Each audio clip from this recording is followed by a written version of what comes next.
إن الحمد لله نحمده ونستعينه ونستغفره ونعوذ بالله من شرور أنفسنا ومن سيئات أعمالنا من يهده الله فلا مضل له ومن يضلل فلا هادي له وأشهد أن لا إله إلا الله وحده لا شريك له وأشهد أن محمدا عبده ورسوله يا أيها الذين آمنوا اتقوا الله حق تقاته ولا تموتن إلا وأنتم مسلمون يا أيها الناس اتقوا ربكم الذي خلقكم من نفس واحدة وخلق منها زوجها وبث منهما رجالا كثيرا ونساء واتقوا الله الذي تساءلون به والأرحام إن الله كان عليكم رقيبا يا أيها الذين آمنوا اتقوا الله وقولوا قولا سديدا يصلح لكم أعمالكم ويغفر لكم ذنوبكم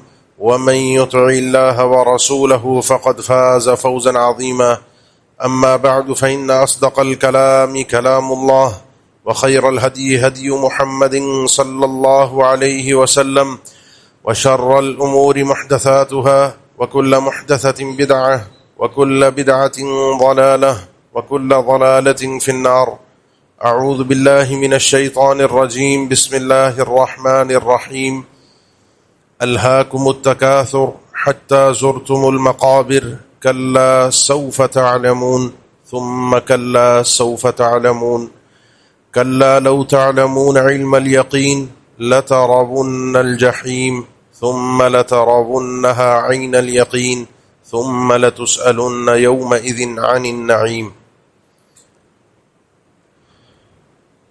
قرآن مجید کی یہ سورہ تکاثر جو عموماً ہم نمازوں میں پڑھتے اور سنتے ہیں، تلاوت کرتے ہیں، یہ سورت ہمارے اندر پایا جانے والا سب سے بڑا مرض جو ہمیں اپنے رب سے غافل کرتا ہے، قیامت کی ہوش لینے سے، قیامت کی تیاری سے، اس کے حوالے سے سوچنے سے دور کرتا ہے، اس صورت میں ہماری اس نفسیاتی بیماری کا بیان کیا گیا ہے اور اس کا علاج ذکر کیا گیا ہے۔ اس دور میں بھی یہ مرض تھا، اسی نے رب العالمین نے ذکر فرمایا، بعد کے ادوار میں بھی رہا، اور آج جس کیفیت میں ہم جی رہے ہیں، اس کیفیت میں ہمیں اس بیماری سے بچنے کی شدید ضرورت ہے۔ الہاکم التکاثر، الہا غافل کر دینا، بھلا دینا، تمہیں بھلا دیا ہے، غافل کر دیا ہے تکاثر نے، ایک دوسرے سے کثرت میں، زیادہ ہونے میں آگے بڑھنا، ایک دوسرے سے ریس، ایک دوسرے سے چیزوں میں زیادہ ہونا۔ الہا کا تعلق دل کے ساتھ ہوتا ہے۔ انما الحیات الدنیا لعب ولہو، لعب کھیل جو ہوتا ہے یہ انسان کا جسمانی کھیل ہوتا ہے، اور لہو جو ہوتا ہے ہر وہ چیز جو انسان کے دل میں رچ بس جائے، جو دل کو غافل کر دے۔ تو یہ تکاثر نے تمہارے دل کو غافل کر دیا، تمہیں پتہ ہی نہیں چل رہا، تم ایسے اس کے غلام بن گئے ہو اس تکاثر کے کہ تمہیں ہوش ہی نہیں رہی۔ سوال پیدا ہوتا ہے کہ کس چیز کے تکاثر نے کس چیز سے غافل کر دیا ہے؟ تکاثر کس چیز کا اور کس چیز سے غافل کر دیا؟ دونوں ہی چیزوں کو رب العالمین نے ذکر نہیں کیا۔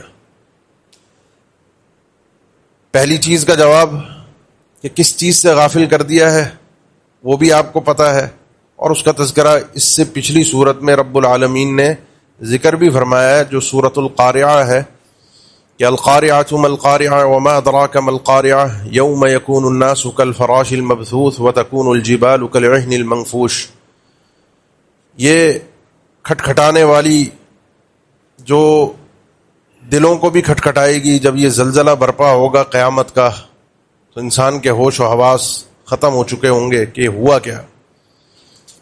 اس دن جب یہ نفخہ ہوگا، ایک سور پھونکا جائے گا دوسرا، کہ جس میں ہم سب اللہ کے سامنے اٹھ کھڑے ہوں، تو یوم یکون الناس کالفراش المبثوث وتکون الجبال کالعہن المنفوش، ہم انسانیت کی حالت یہ ہوگی، ہم میں سے ہر انسان کالفراش المبثوث، یہ جو پروانے ہوتے ہیں بکھرے ہوئے، جھنڈ ہوتے ہیں ان کے. اور سورہ قمر میں رب العالمین نے ذکر فرمایا کأنہم جراد منتشر مہطعین الی الداع، انسانیت قبروں سے اٹھے گی ساری کی ساری، اور میدان محشر میں اللہ کے سامنے جمع ہونے کے لیے ایسے جا رہے ہوں گے جیسے پروانے بکھرے ہوئے، یہ ٹڈیاں جن کے غول کے غول، جھنڈ کے جھنڈ اندھا دھند چلے جاتے ہیں بے لباس. یہ انسانیت ہم سب اٹھیں گے اور اندھا دھند بھاگ رہے ہوں گے، کسی کو کسی کی پرواہ نہیں ہوگی. اور کہاں جا رہے ہوں گے؟ صرف اپنے رب کے سامنے پیشی کے لیے. کسی کو کسی کے ہوش تک نہیں ہوگی کہ کون ہے برابر میں، کیا چل رہا ہے، بس بھاگے دوڑے دیوانہ وار چلے جا رہے ہوں گے، مہطعین الی الداع، بھاگ رہے ہوں گے ایک بلانے والے کی طرف، اور وہ ہوگا جس نے سور پھونکا ہوگا. یوم یدعو الداعی الی شیء نکر، جس دن بلانے والا ایک ایسی چیز کی طرف بلائے گا جو بڑی دیکھنے میں انسان کے ہوش و حواس اڑا دے گی. تمہیں غفلت نے ڈال دیا ہے اس دن کے اس مرحلے سے، تمہاری کثرت نے، تمہارے تکاثر نے. تمہیں احساس ہی نہیں ہے کہ مرنا ہے، تمہیں ہوش ہی نہیں رہا کہ کل اللہ کے سامنے اٹھ کر جواب دینا ہے. جیسی مرضی زندگی گزار رہے ہو، جس پر چاہے جو ظلم کر رہے ہو، جیسی مرضی نافرمانیاں رب العالمین کی کر رہے ہو، اللہ کے علاوہ دوسروں کو پوج رہے ہو، حرام حلال کی تمیز چھوڑ دی ہے، جھوٹ بولتے ہوئے، غیبت کرتے ہوئے، لوگوں کا مال کھاتے ہوئے، احساس نہیں ہوتا کہ کل اللہ کے سامنے اس حال میں اٹھنا ہے کہ کچھ بھی نہیں ہوگا پاس سوائے اپنی نیکیوں کی اور برائیوں کے نام اعمال کے علاوہ کچھ نہیں ہوگا. کل بارگاہ الہی میں اٹھ کر اللہ کے سامنے جواب دینے کی ہوش ہی نہیں رہی تمہیں. اور اس کی وجہ کہ تمہارے دل سے اس خوف کو نکال دیا ہے، تمہارے دل سے تکاثر نے تمہیں غفلت میں ڈال دیا ہے، دل سے تمہارے احساس مر چکا ہے. تکاثر کس چیز کا تکاثر؟ ہر چیز کا تکاثر مذموم ہے.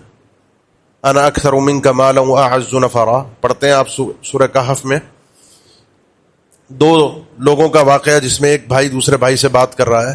انا اکثر منک مالا واعز نفرا، میرے پاس مال بھی تجھ سے زیادہ ہے، میری طاقت، میرے تعلقات، میرے جان پہچان تجھ سے بہت زیادہ ہے، تیری کوئی حیثیت اور اوقات نہیں ہے، تجھے جانتا کون ہے. یہ وہ جملے ہیں جو اس آدمی نے کہے تھے جو آج کل ہم ایک دوسرے کو کہتے پھرتے ہیں. اس کی کیا اوقات، اس کی کیا حیثیت، میرے پاس تو یہ ہے، میرے پاس تو یہ ہے، میرے اتنے تعلقات ہیں فلاں فلاں سے، یوں یوں. انا اعز منک مالا انا اکثر منک مالا واعز نفرا. ہر چیز کا تکاثر مذموم ہے، ہر چیز کا تکاثر. تکاثر کیا ہے؟ ایک دوسرے سے کثرت کرنا، ہر چیز کا مذموم ہے. دنیا کے اندر کوئی بھی چیز ہو، حتیٰ کہ مال اولاد تو ہے ہی ہے کیونکہ یہ کثرت کے ساتھ ہے. یا ایھا الذین آمنوا لا تلھکم اموالکم ولا اولادکم عن ذکر اللہ.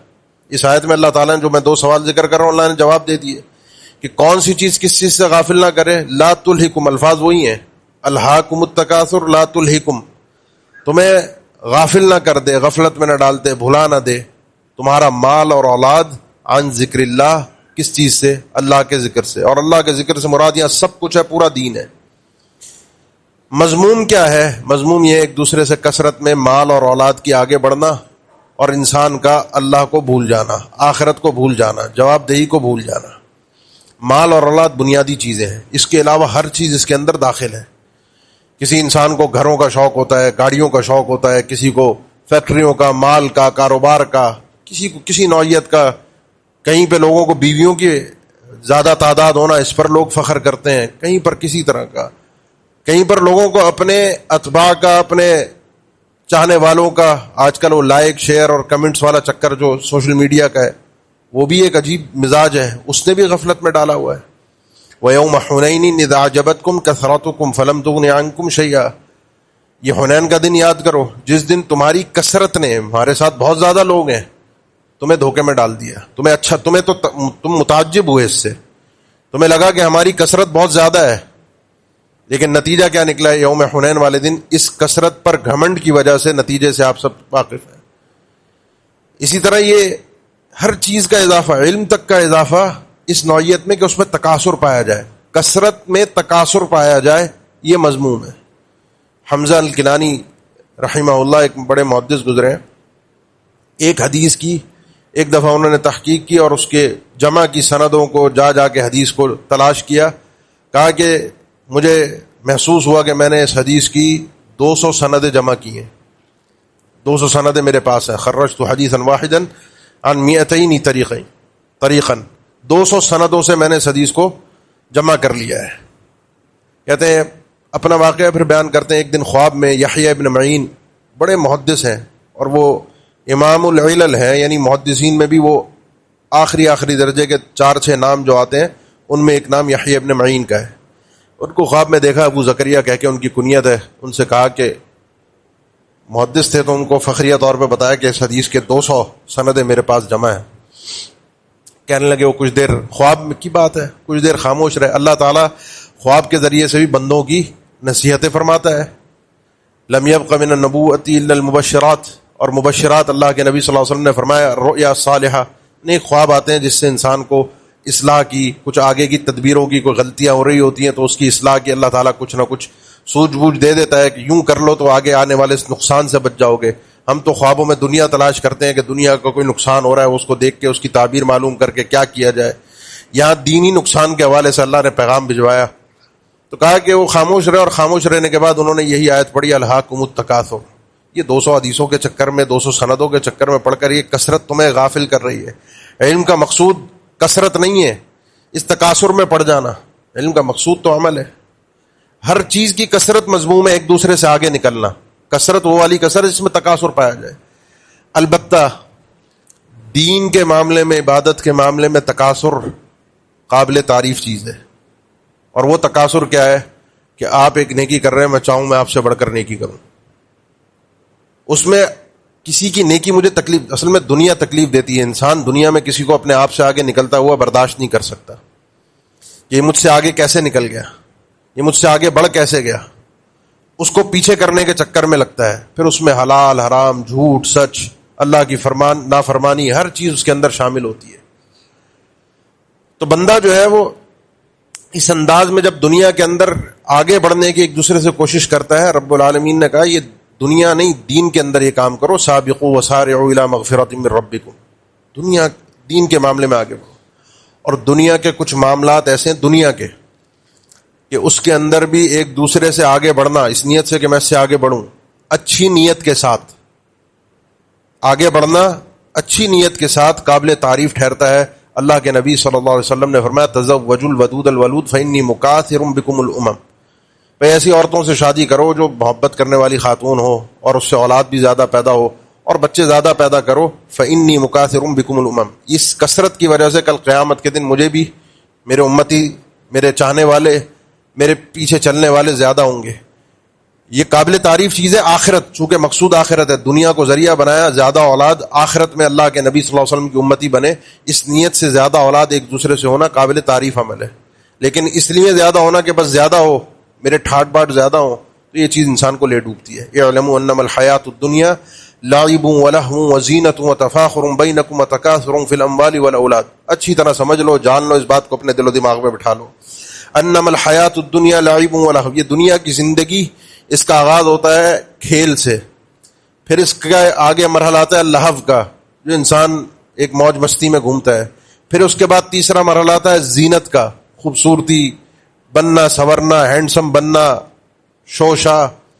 پھر اس کے بعد ایک مرحلہ آتا ہے وتفاخر بینکم، انسان کا ایک دوسرے سے فخر کرنا، یہ چیز میرے پاس اس سے اچھی ہو، یہ چیز میرے پاس اس سے زیادہ ہو. پھر ایک مرحلہ آتا ہے وتکاثر فی الاموال والاولاد، کہ میرے پاس مال اور اولاد زیادہ ہو. یہ سارے مرحلے جو ذکر ہوئے ہیں، بعض مفسرین نے ذکر کیا ہے یہ پانچوں حالتیں انسان کی پوری زندگی کو کور کرتی ہیں، بچپن سے بڑھاپے تک کو. بچہ جب پیدا ہوتا ہے انما الحیات الدنیا لعب، اس کے نزدیک کھیل ہی سب کچھ ہوتا ہے. اس کی زندگی جسمانی کھیل، وہ کھیل کے پیچھے بھاگ رہا ہوتا ہے. لیکن جب شعور کی تھوڑی سی عمر کو پہنچتا ہے، صبا جس کو کہتے ہیں، 10 سال 12 سال 8 سال، تو اس کے اندر لہو پیدا ہوتا ہے. دل سے کچھ چیزوں کو چاہنے لگتا ہے، مر مٹنے لگتا ہے، ان کی تلاش اس کو شروع ہو جاتی ہے. اور جب جوانی میں قدم رکھتا ہے تو وزینہ، پھر اس کو بننا سنورنا، صاف ستھرا ہونا، دوسروں کو اچھا لگنا، دوسروں کو میں کس طرح خوبصورت لگتا ہوں، مرد ہو یا عورت. پھر جب تھوڑا سا کمانے کی عمر میں پہنچتا ہے، 22-25 سال کی عمر میں، 30 سال کی عمر میں، ادھیڑ عمر کا یہ 20 سے 40 سال کا پیریڈ، وتفاخر بینکم، بس اس میں یہ ہوتا ہے میری گاڑی فلاں کی گاڑی سے اچھی ہو، میرا گھر فلاں کے گھر سے اچھا ہو، میرے گھر میں یہ چیز فلاں کے گھر سے اچھی لگی ہوئی ہو، میرے پاس یہ اچھا ہو، میرے پاس یہ اچھا ہو، فلاں سے یہ اچھا ہو. اور جب بڑھاپے میں پہنچتا ہے تو جو بزرگ بیٹھے ہیں ان کو پتہ ہی ہے وَتَكَاثُرٌ فِي الْأَمْوَالِ وَالْأَوْلَادِ، پھر انسان کو اپنے مال اور اولاد پہ کثرت پہ گھمنڈ اور بھروسہ ہوتا ہے. اولاد زیادہ ہو، کما زیادہ رہی ہو، ان کو سیٹ کاروبار کر کے دے دیا ہو تو وَتَكَاثُرٌ فِي الْأَمْوَالِ وَالْأَوْلَادِ. تو الہاکم التکاثر، تمہیں اسی ریس نے، اس تکاثر نے اللہ سے غافل کر دیا ہے. یہ بہت بڑی بیماری ہے جس کا تمہیں ہوش ہی نہیں آ رہا. یہاں رک کر تھوڑا سا سمجھ لیے، کثرت ہونا غلط نہیں ہے. میں بار بار بیچ میں لفظ کہتا رہا اور پھر اس کی تصحیح بھی کرتا رہا کہ کثرت ہونا غلط نہیں ہے، تکاثر غلط ہے. مال زیادہ دے دیا رب العالمین نے، غلط نہیں ہے، حرام نہیں ہے. لا تلہکم اموالکم ولا اولادکم، تمہارا مال اور اولاد اگر تمہیں اللہ سے غافل کرتا ہے تو مذموم ہے. مال اور اولاد اگر اللہ سے غافل نہیں کرتا بلکہ اللہ کے لیے ممد و معاون بنتا ہے عبادت میں، تو اس سے بڑی خوبی اور کیا ہوگی، اس سے بڑی اور نعمت کیا ہوگی کہ کسی شخص کی اولاد بھی اور اس کا مال بھی اسے اللہ کے قریب کرنے والا ہو، اللہ سے دور نہ کرنے والا ہو. تو سمجھے اللہ نے اس کے شیطان کو اس کا فرما بردار کر دیا. اس کو اللہ سے غافل کرنے والی سب سے بڑی چیز اللہ نے اس کے تابع کر دی. تو انسان کے لیے کثرت بری نہیں ہے، آگے اچھی بات ہے، اضافہ ہو گیا. ریس میں لگ جانا اس کہ اللہ کو بھول گیا، آخرت کو بھول گیا، کسی چیز کی پرواہ ہی نہیں ہے، نہ نماز کی پرواہ، نہ ذکر و اذکار کی پرواہ، نہ کسی اللہ کی یاد کی پرواہ، نہ کسی چھوٹے بڑے کی تمیز، نہ کہیں کسی سے بات کرتے ہوئے اللہ کے سامنے حضور، اللہ کے سامنے پیشی کا ڈر، کوئی خوف کہ اس سے میں جو بات کر رہا ہوں کل قیامت کے دن الفاظ کا اللہ کو جواب دینا ہے. لا تلہکم اموالکم ولا اولادکم عن ذکر اللہ.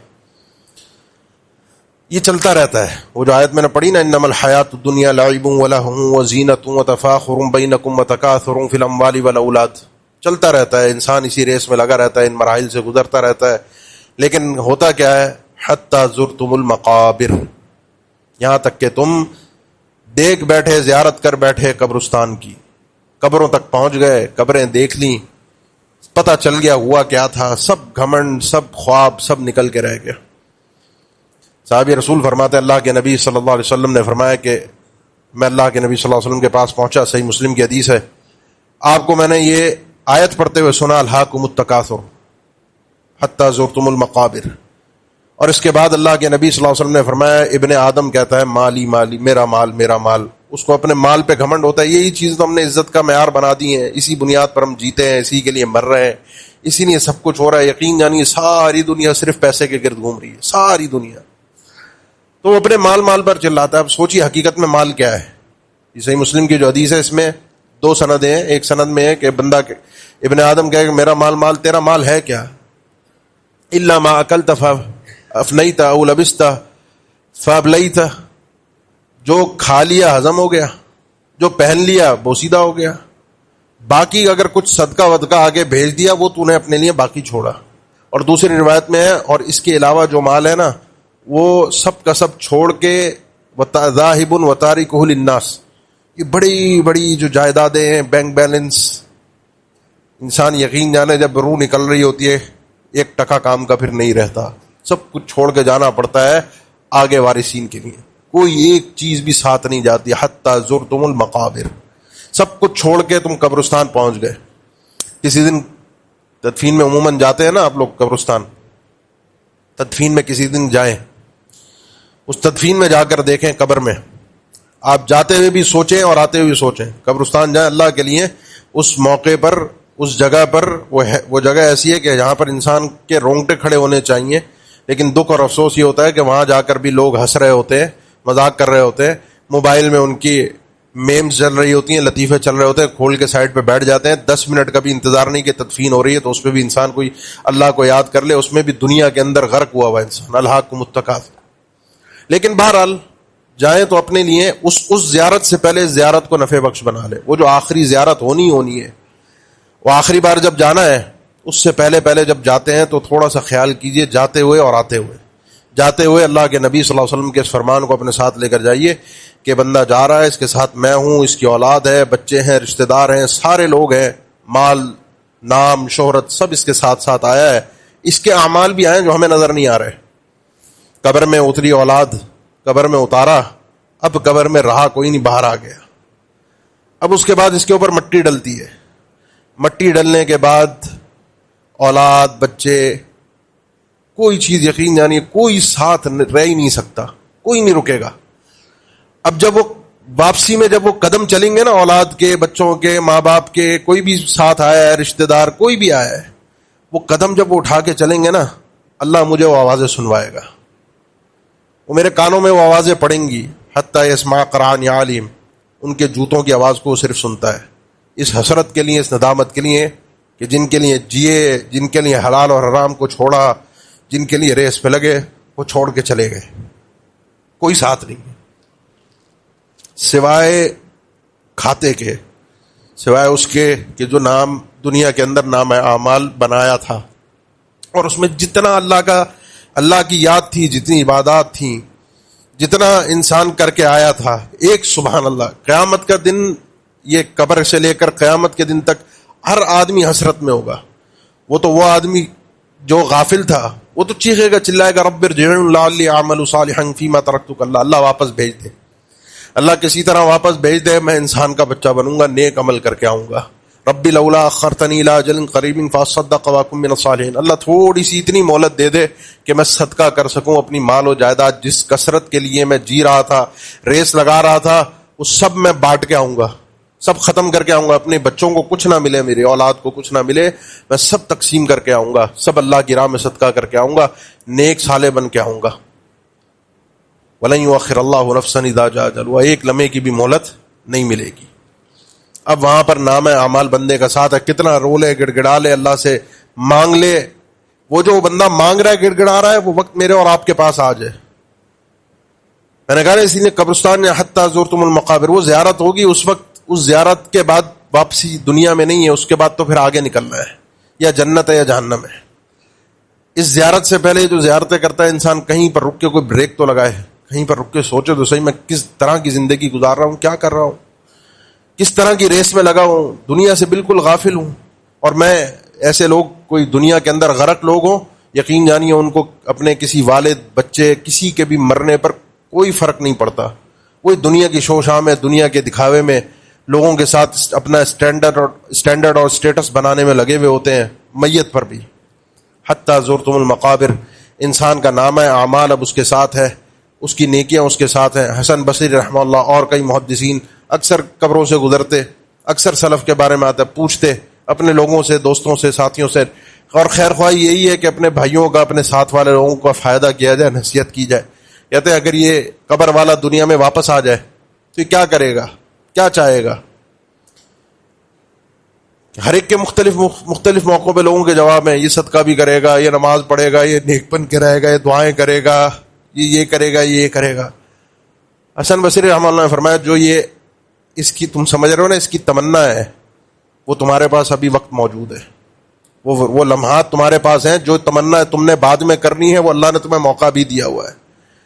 جو حدیث مبارکہ میں ہے کہ 2 رکعت اللہ اگر موقع دے دے بندے کو دوبارہ دنیا میں آنے کا، اور موقع یہ ہو کہ ساری دنیا تجھے مل جائے، ساری دنیا کے خزانے مل جائے، تو مرنے کے بعد واپس آنے کے لیے اگر اس کو موقع مل جائے اور ساری یہ پیشکش ہو کہ ساری دنیا مل جائے، وہ ساری دنیا نہیں لے گا، وہ 2 رکعت کو پوری دنیا کے اوپر فوقیت دے گا، جن 2 رکعت کو تم لوگ آج حقیر جانتے ہو، کوئی حیثیت نہیں دیتے، کوئی ویلیو نہیں دیتے.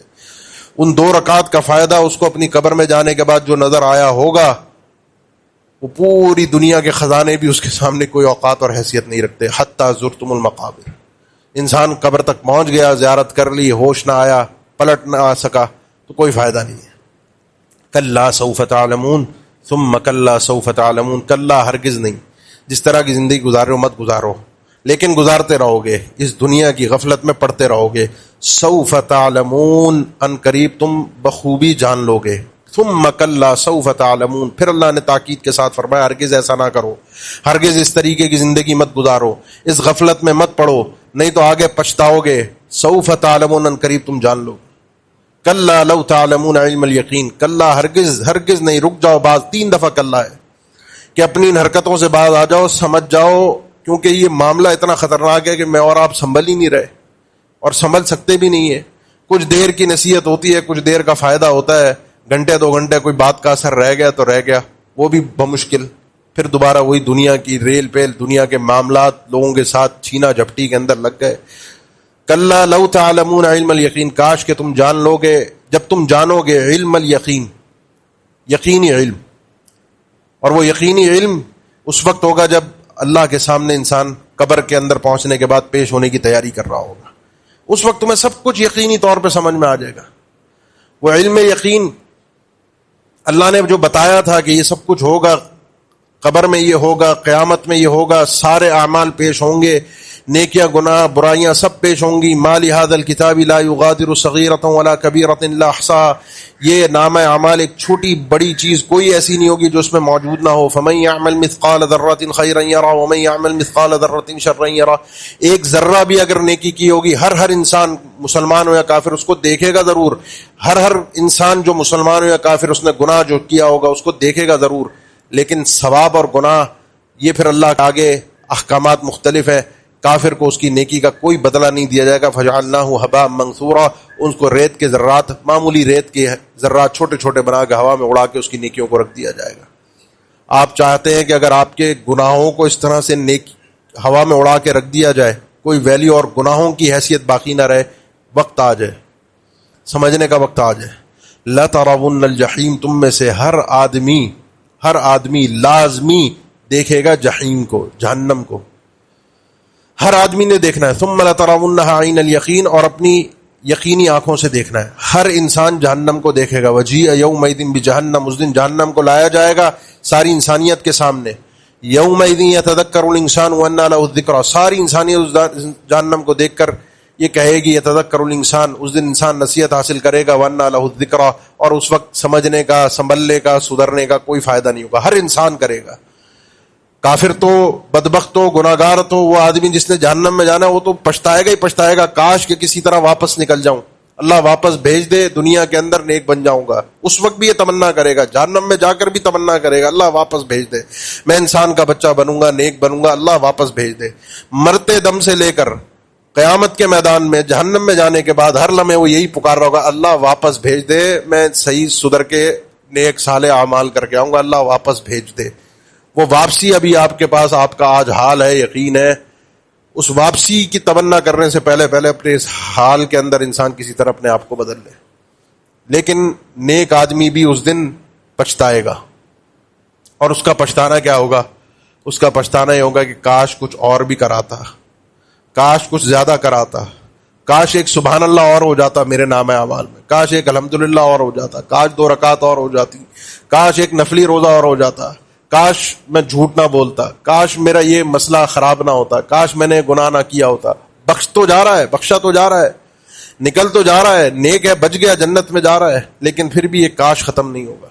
تو جہنم کے سامنے سب نے پہنچنا ہے. وَإِن مِّنكُمْ إِلَّا وَارِدُهَا كَانَ عَلَىٰ رَبِّكَ حَتْمًا مَّقْضِيًّا، تم میں ہر شخص نے اس جہنم پر وارد ہونا ہے، پل صراط پر. جہنم کے اوپر یہ پل موجود ہے، ہر انسان اس کے اوپر سے گزرے گا، جنتی ہو جہنمی ہو، گزرنا اس کے اوپر سے. ثم لترونها عین الیقین، تم اپنی یقین کی آنکھوں سے دیکھو. پہلے صرف سنا ہے تم نے. ابھی ہم میں سے بہت سے لوگوں کو ہاں ہوگی، قیامت ہوگی، جہنم ہوگی، بہت سے لوگوں کو یقین بھی ہے کہ ہاں ہوگی، لیکن جب آنکھوں سے انسان دیکھ لے گا تو سمجھ میں آ جائے گا کہ ہے، یہ کوئی مذاق نہیں ہے، یہ کوئی فلمی کہانی نہیں ہے، یہ حقیقت ہے. یہ ہے جس کی تپش، جس کا آگ کا معاملہ، جس کے جلانے کا معاملہ، جس کے عذاب کی سختی، عذاب علیم، عذاب عظیم، بار بار رب العالمین عذاب مہین، رسوا کرنے والا، بڑا ہی درد اور تکلیف دینے والا عذاب ہے، انسان کی سوچ اور سمجھ سے باہر کا عذاب ہے. اپنی آنکھوں سے تم اس کو دیکھو گے، اور جس دن آنکھوں سے دیکھ لو گے تو یہ عین الیقین آ جائے گا. اور جو بدبخت اس میں پہنچ گیا، جہنم کے اندر چلا گیا، اس کے لیے یہ حق الیقین بن جائے گا. اس نے تو دیکھ لیا، اس عذاب کو چکھ لیا، اس عذاب کو محسوس کر لیا، اس عذاب کو اپنے وجود پر سہ لیا. ثم لترونها عین الیقین ثم لتسألن یومئذ عن النعیم. اب یہ الہاکم التکاثر حتی زرتم المقابر سے شروع ہونے والی بات ثم لتسألن یومئذ عن النعیم پر جا کر ختم ہو رہی ہے. اور ثم لتسألن یومئذ عن النعیم کا مقصود کیا ہے؟ اللہ کے نبی صلی اللہ علیہ وسلم کے بس 2 فرامین پیش کر کے اسی آیت پہ بات ختم ہو جاتی ہے ہماری. آپ صلی اللہ علیہ وسلم نے فرمایا، جامع ترمذی کی حدیث ہے، کل قیامت کے دن نعمتوں کے متعلق تم سب سے پہلے سوال کیا ہوگا؟ اول ما يحاسب به العبد يوم القيامة عن النعیم.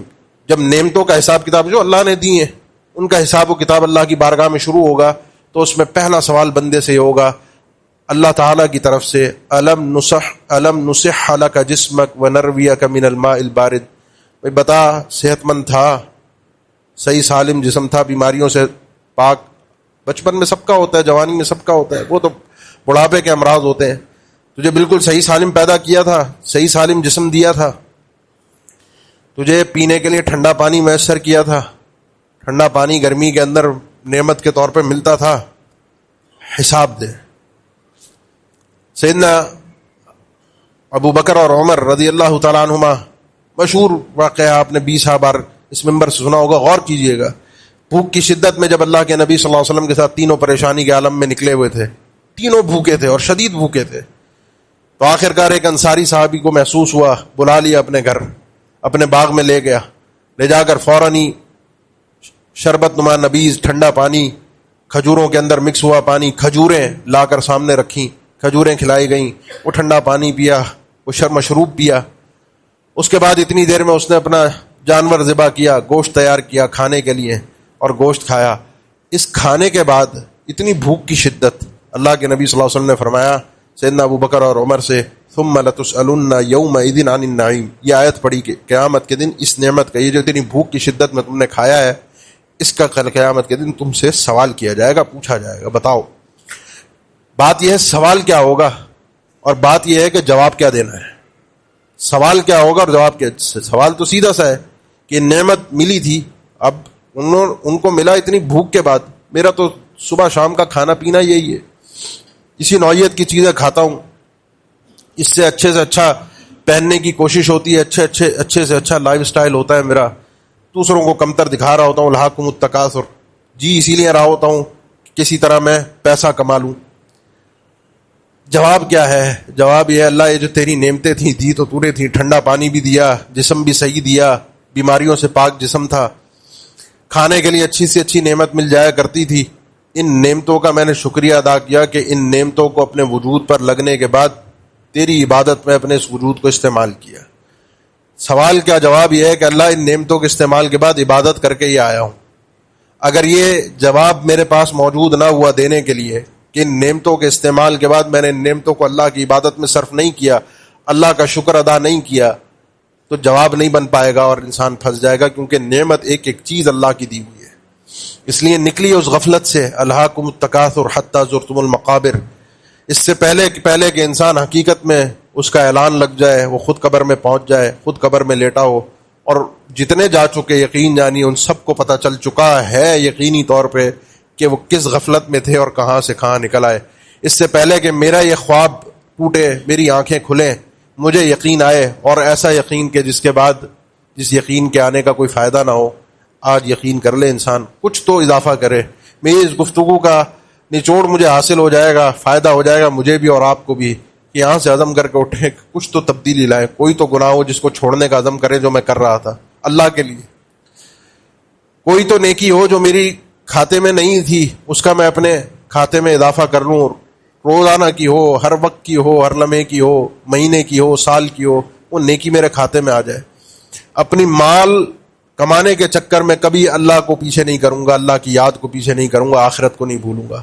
پیسہ جاتا ہے تو جائے، نقصان ہوتا ہے تو ہو، کوئی جھوٹ بول رہا ہے، کوئی دھوکہ دے رہا ہے، میں نے جھوٹ نہیں بولنا، میں نے دھوکہ نہیں دینا، میں نے کسی کے ساتھ فراڈ نہیں کرنا، کیونکہ کل میری قیامت ہوگی، میرا حساب ہوگا، میں پھنس جاؤں گا کسی اور کے کہنے پر، کسی اور کی دیکھا دیکھی کرنے پر، یہ میں بچ نہیں پاؤں گا۔ میں اپنی اولاد کی وجہ سے کسی بھی طور پر کوئی غلط کام نہیں کروں گا، حرام کام نہیں کروں گا، اللہ کی نافرمانی نہیں کروں گا، کم سے کم یہ عہد تو کر کے یہاں سے اٹھیں۔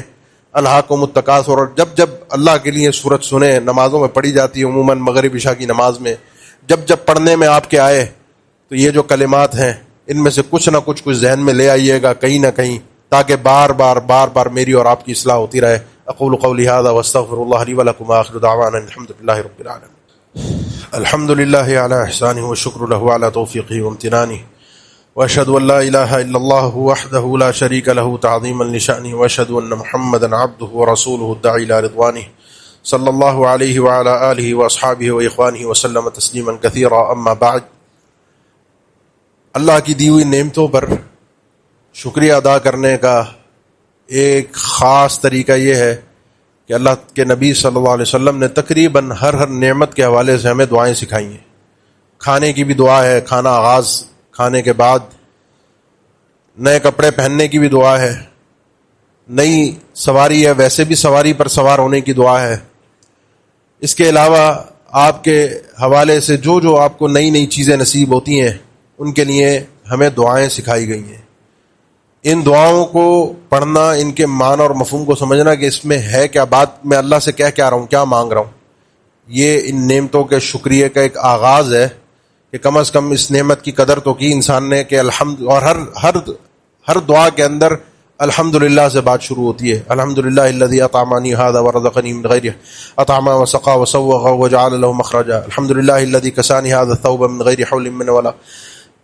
الحمدللہ سے بات شروع ہوتی ہے کہ ساری نعمتیں ہیں ہی اللہ کی طرف سے، حمد ہی ہے اس کی، تعریف ہی اس کی، فضل ہی اس کا، دینے والا وہ.